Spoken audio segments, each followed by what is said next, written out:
Hola, de nuevo aquí en este episodio de Historias de Mercadeo. Esta vez con un tema fundamental, un tema que llama mucho la atención, el papel de las agencias de publicidad en la estrategia del negocio como tal. ¿Son las agencias de publicidad solamente una corporación, un negocio neto para manejar la logística de la publicidad? ¿O van más allá? ¿O realmente hasta dónde pueden ir hacia la estrategia del negocio? Eso es lo que vamos a mirar aquí. ¿Cómo crecen las empresas a través de las estrategias y cómo las acompañan las agencias de publicidad?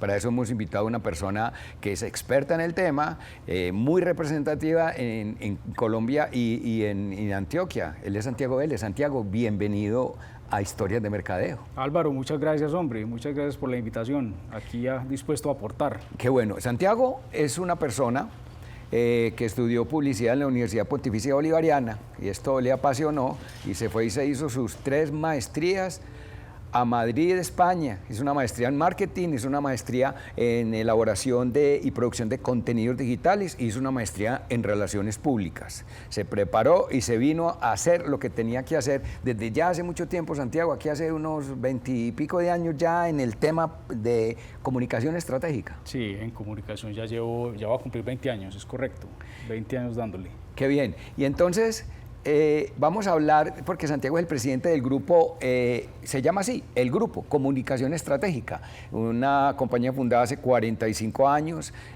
sus protagonistas en aquella época, don Gonzalo Villa y don Humberto Pérez. De esa época esa compañía fue trascendiendo y hoy tienen un gran grupo, compañías que se especializan en dar solución a la comunicación estratégica publicitaria de las compañías. Vamos a hablar un poco de las agencias de publicidad. Yo creo que lo primero que hay que contar es, hombre, hoy las agencias son diferentes a las agencias incluso de hace una década. ¿Cómo se definiría hoy, Santiago, una agencia de publicidad verdadera en este medio? Ve, Álvaro, cuando nosotros nos preguntan que si las agencias innovan, es casi una broma.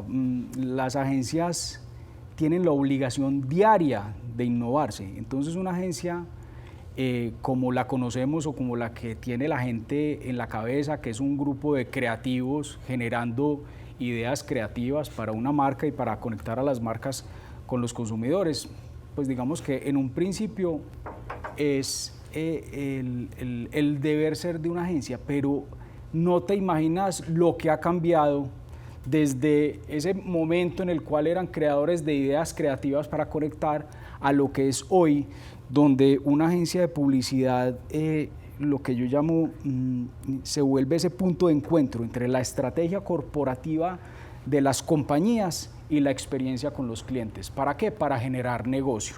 Entonces las agencias se han reinventado muchísimo. Ya las agencias no son esas estructuras pesadas, grandotas, que la gente pensaba pues que eran, cierto, 25 peludos jugando ping-pong por la mañana muy creativos todos. Muy creativos, muy locos, y por la tarde se sentaban pues a pintar esas ideas para luego trasladárselas a los clientes.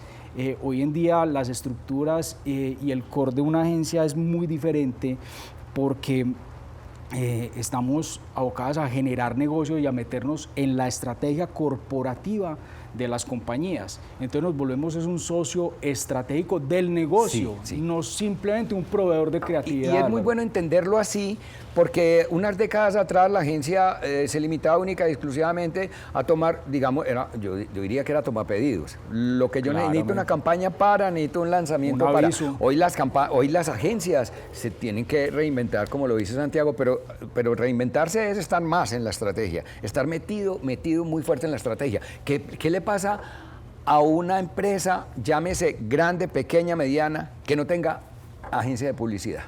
Pues hombre, que se pierde ese aliado estratégico y se pierde de varios factores. Primero, la integración en la estrategia de modelos estratégicos de comunicación integrada de marketing que le generen negocio, que tengan un retorno al negocio, es lo primero que se pierden. Lo segundo, se pierden de tener una capa de innovación, porque es que una de las cosas que tienen las agencias de publicidad es que se vuelven unos caldos de cultivo 24 horas de estar en el estado del arte, y es estar en el estado del arte no solamente en creatividad, sino es en creatividad, en estrategia, en investigación, en marcas, en inteligencia artificial, que hay un doble clic bastante grande, eso le pegó una patada al tablero la inteligencia artificial, y está redefiniendo el marketing, y las agencias de publicidad son las únicas que hoy en día son capaces de tener ese caldo de cultivo para generar ese conocimiento, que a las empresas les cuesta mucho porque las empresas ya están suficientemente distraídas en su quehacer como para adicional montar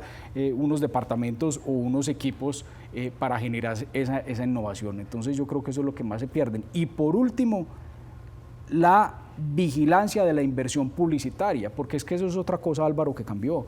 Antes la frase esta de invertimos en publicidad, no sabemos qué parte de la inversión se pierde, el 50%, porque lo decía Ogilvy, un publicista de los Estados Unidos, eso ya no es así. O sea, ya la inversión publicitaria hay que vigilarla. O sea, cada peso que una compañía invierte en publicidad tiene que tener un retorno, y por eso las estructuras y por eso el conocimiento que tienen las agencias hoy en día, que no es un conocimiento solamente creativo, y no es que esté hablando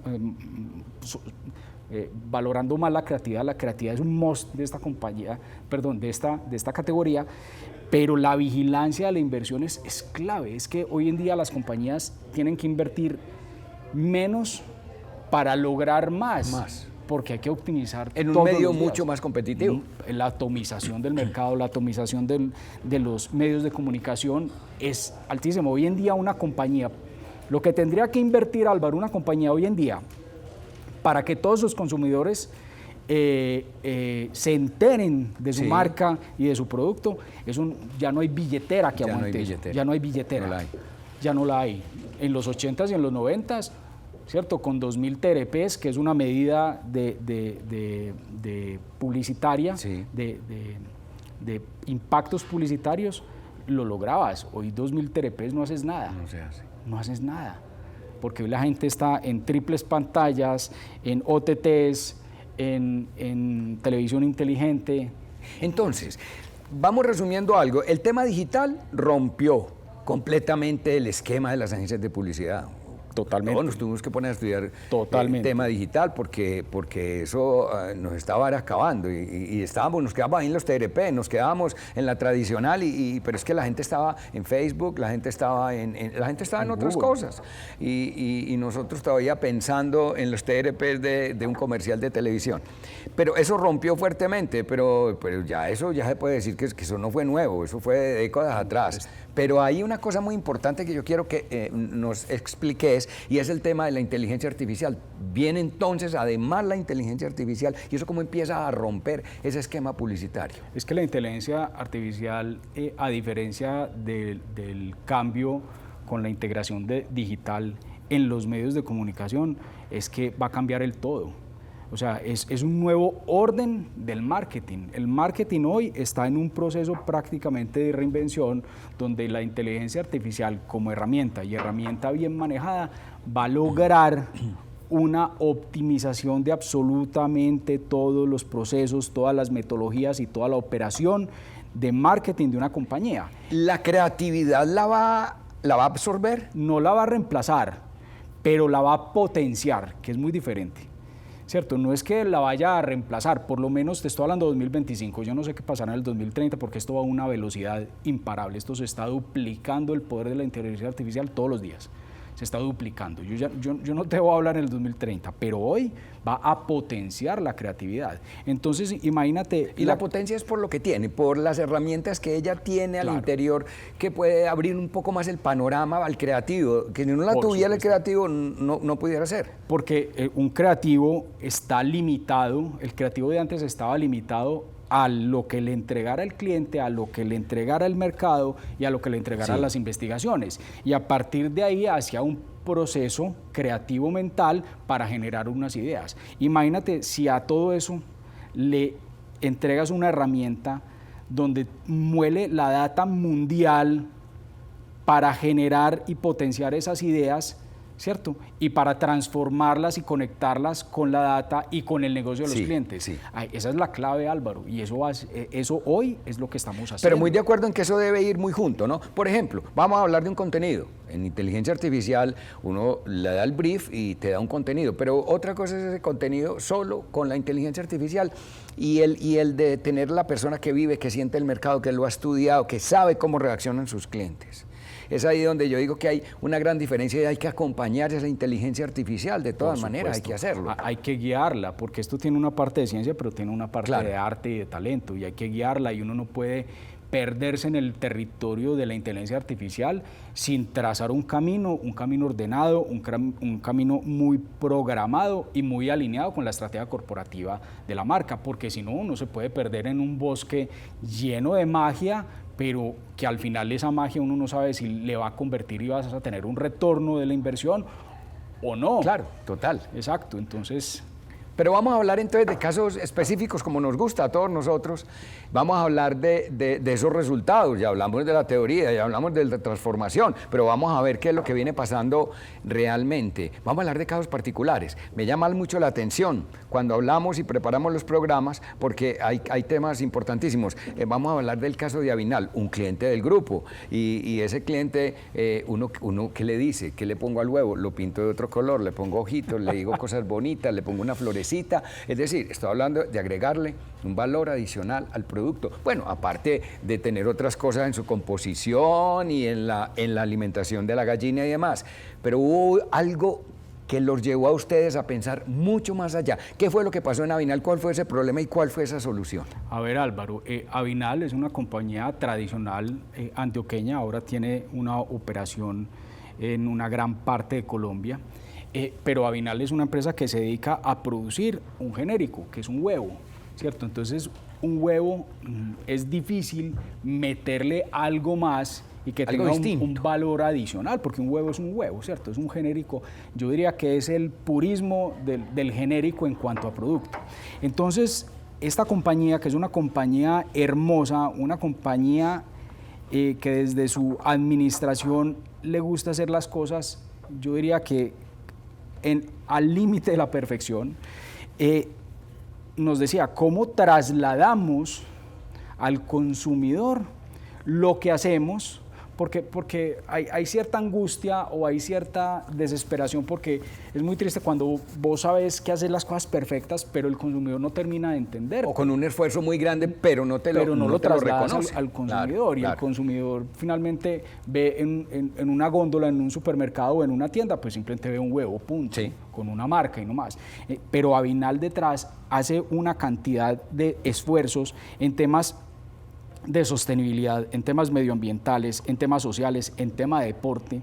Es uno de los principales patrocinadores del ciclismo, por ejemplo. Lo he visto. O sea, es muy notable. Sí. Entonces, lo que hay detrás de todas esas inversiones, primero es un convencimiento de la compañía de que tiene que aportar y de que una compañía tiene que aportar para que Colombia progrese y para que la sociedad progrese. Pero al trasladarle eso al consumidor, el consumidor, ¿sabes qué pasó?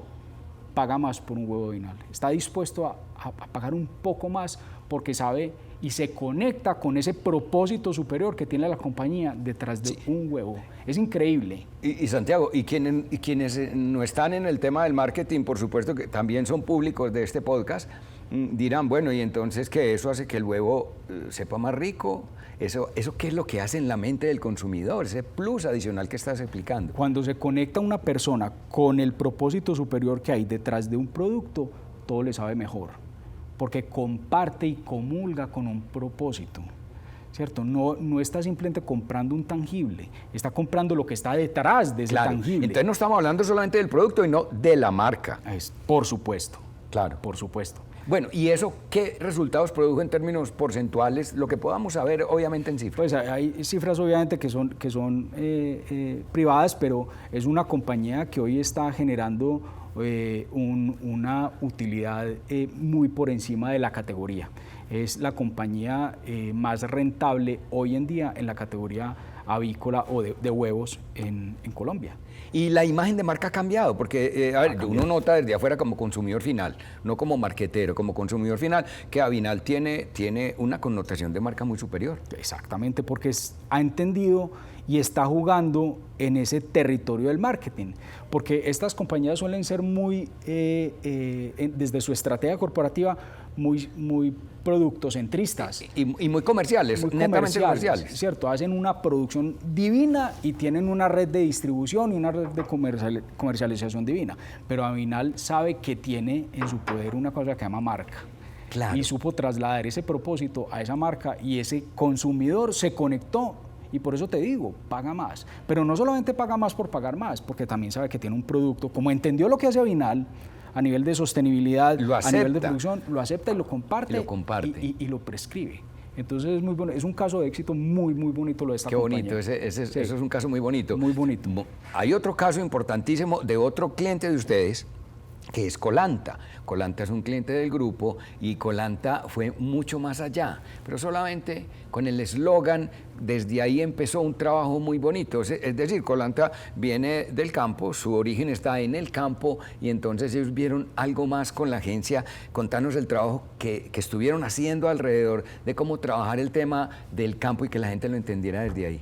Mira, Colanta es un caso no solo a nivel de marketing, sino a nivel de compañía o de empresa en Colombia muy bonito. Yo creo que la calificación es una empresa bonita, porque es una empresa con una cultura cooperativa. Sí. Entonces es la unión de muchos campesinos asociados de la cooperativa, productores y asociados trabajadores, gente que ha nacido y que ha crecido y que ha entrado a la cooperativa desde abajo y ha trabajado toda su vida ahí, ¿cierto? Entonces uno podría calificar a Colanta como una compañía que es inocente, es una compañía que se levanta todos los días a las 5 de la mañana a trabajarla durísimo.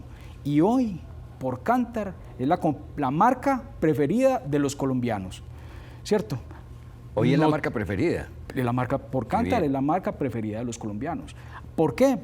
Por lo mismo, porque se levantan a trabajar, a darla todo. La gente de Colanta es una gente bonita, es una gente que te conecta con esa filosofía que tienen cooperativista y de protección del campo.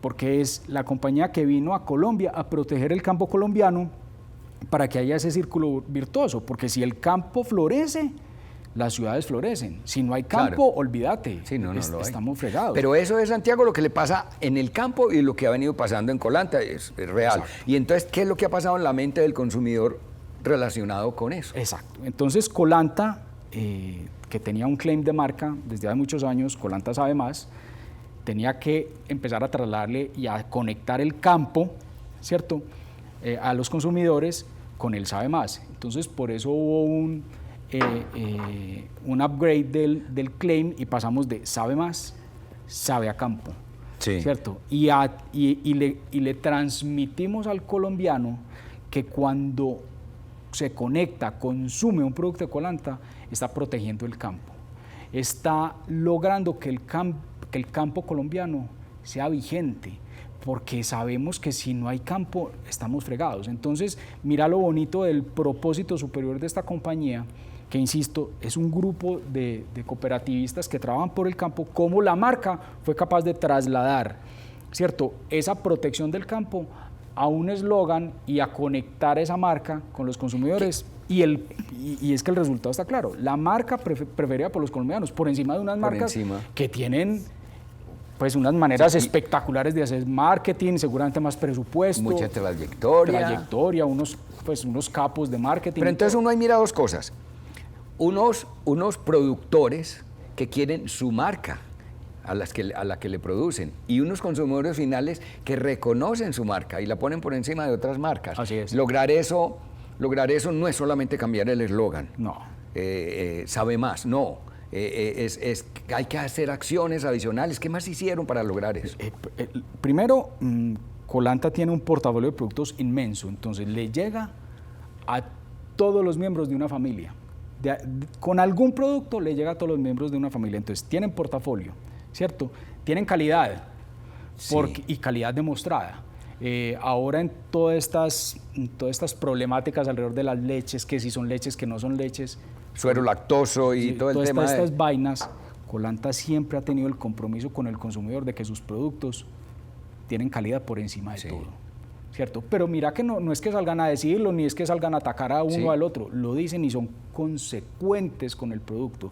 Entonces, ahí está la clave, ahí. Es clave, claro. porque todos los días, ¿eso qué significa? Que tiene una validación en la mente del consumidor. Sí. Entonces, cuando tú vas a un supermercado y te encuentras con un producto Colanta, sabes que lo que hay detrás es protección con el campo y un producto de calidad. Excelente. Entonces ahí haces clic y por eso las ventas de Colanta. Cifras, Santiago, ¿ahí qué se puede mirar en porcentajes? Pues Colanta es una compañía enorme, una compañía de más de 4 billones de pesos en ventas, con unos crecimientos exponenciales año a año y con unos márgenes que vos sabes que al ser cooperativa no es una compañía que su fin es generar unos márgenes para unos accionistas, sino que es para, presidente, retornarlo a esos cooperativistas. Entonces, por eso te digo que la definición de esta compañía es, Colanta es una compañía bonita. Bonita. Es bonita. Sí, va en el corazón de esas bonitas. Es impresionante. Sí. Bueno, ¿cuántos clientes tiene el grupo en este momento?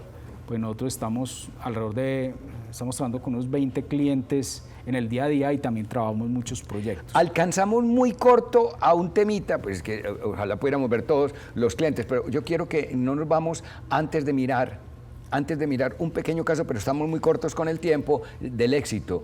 El éxito en su portafolio, trabaja el tema de la cerveza supremamente bien, pero resulta que dijo, yo quiero ser líder ahí, y ¿cuál fue la estrategia que utilizaron para ser líderes ahí en el tema de la cervecería? Hace 10 años el éxito tuvo un planteamiento al ser un retail, un vendedor de la categoría de cervezas, y quería ¿hacer qué? Volverse el dueño de esa categoría, ser el líder de esa categoría. Sí. Y entonces nos llamó y trabajamos en una estrategia que se llamaba o se llama Expo Cervezas. Este año es la 10ª edición de Expo Cervezas. ¿Qué es Expo Cervezas? Es una plataforma que conecta a los consumidores y al shopper, porque es un trabajo que se hace tanto en punto de venta como en ferias, donde se traslada conocimiento. O sea, hay un tema educativo impresionante. Hay un tema, obviamente, de diversión alrededor del consumo. De recreación. Por supuesto, de recreación y sobre todo de recreación, pero en todos los términos. Como estamos tan cortos, pero eso sí nos dio resultado. Pero por supuesto. O sea, hoy en día... ¿Puso la categoría arriba? Claro, puso la categoría, subió la categoría y la subió ¿con quién? Como líder, el éxito. No, nos quisiéramos quedar aquí otro rato porque con tantas compañías que ustedes tienen, que han trabajado acompañadas en su crecimiento y demás, pues es importante ver en cada una de ellas. Posteriormente estaríamos mirando otras. Santiago, agradecerte el tiempo, el espacio aquí con nuestro público. Muchas gracias. Álvaro, a vos. Encantado de estar aquí. Muy bien, y con ustedes pues nos vemos en un próximo episodio de Historias de Mercadeo.